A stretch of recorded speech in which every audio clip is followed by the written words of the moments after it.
Yo, yo, what up, y'all? It's your boy Afro. And today, I'm going to be talking about the 1997 film, Nothing to Lose, starring Tim Robbins and Martin Lawrence. So ain't nothing to it but to do it. Now, right off the bat, this is a favorite of mine. I have a good nostalgic memory of watching this film when I was a bit younger, and on a recent rewatch, I would say the movie still holds up very well. The pairing of Tim Robbins and Martin Lawrence on paper might feel a bit random or like pulling names out of a hat, but I honestly feel that they work 100% in this film. Their chemistry is awesome. Tim Robbins plays a guy named Nick Beam. He comes home one day to find his wife in bed with another man, and to add salt into the wound, he thinks that it's his boss. Understandably so, he doesn't take this so well, and he loses his cool even more when he gets carjacked by Martin Lawrence's character T. Paul. The carjacking turns into shenanigans, and Nick ultimately brings along T. Paul for the ride after realizing that Nick threw out his wallet out the window while they were driving in a bit of rage and confusion and the heat of the moment, and T. Paul has the money for the most part to get them home. But we come to find out that T. Paul's getting his money by, of course, jacking gas station clerks, etc. Random bit of trivia, the gas station clerk is played by Blake Clark, who I'm a fan of. I think this guy's an underrated actor. You may know him from The Waterboy playing the crazy farmer Fran, who's my favorite character in that film, and he also went on to voice the Slinky Dog in Toy Story 3 and 4 after he replaced one of my favorite actors, Jim Varney, rest in peace.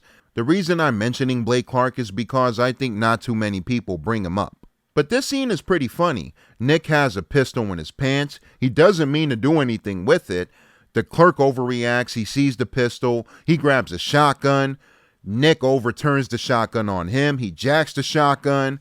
And we just get to see that Nick is a bit unhinged as well. This movie does turn into a buddy road trip comedy. And admittedly, there are a handful of films like this, probably a good amount. But this is one of my favorites in this genre.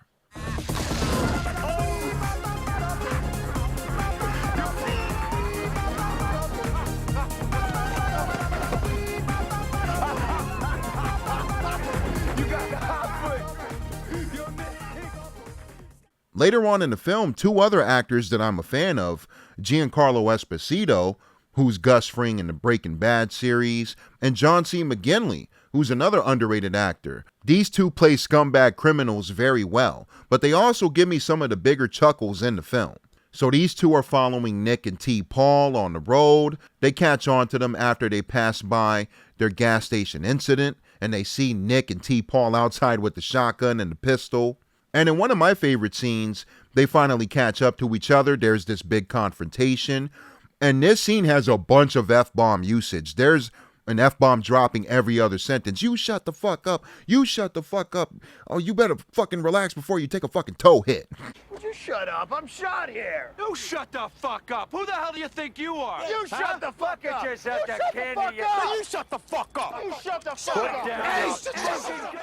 As someone who's talked about the art of the F-bomb usage in films, this scene I think does it very well, because it's absolutely hilarious and it does make me crack a rib. But wrapping it up, as we get to the finale, we come to find out that Nick's wife didn't cheat on him, and it was actually her sister that he mistook her for. After the gas station scene, T. Paul and Nick ultimately band together when Nick realizes that he has the combination number to his boss's safe. And despite T. Paul being on the crime side, he has a good amount of smarts to him, and he knows the surveillance in and out. When Nick realizes that his boss had nothing to do with the affair that he thought his wife was having, he gets even more nervous because there were cameras that were watching him and T. Paul while they were robbing the boss. But in the end, T. Paul does a really cool thing for Nick and records over the tape. And because he helped Nick in a big way, Nick gives him a job as an electrician for Nick's overall work. We also have the late great Irma P. Hall playing Martin Lawrence's mother.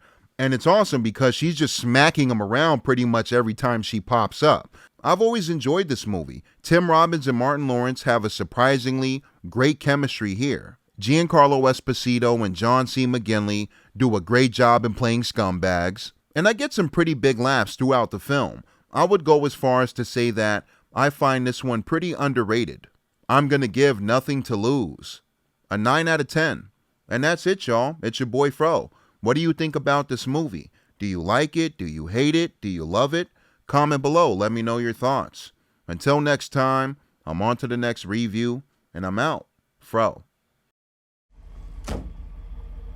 I'm a scat man. I'm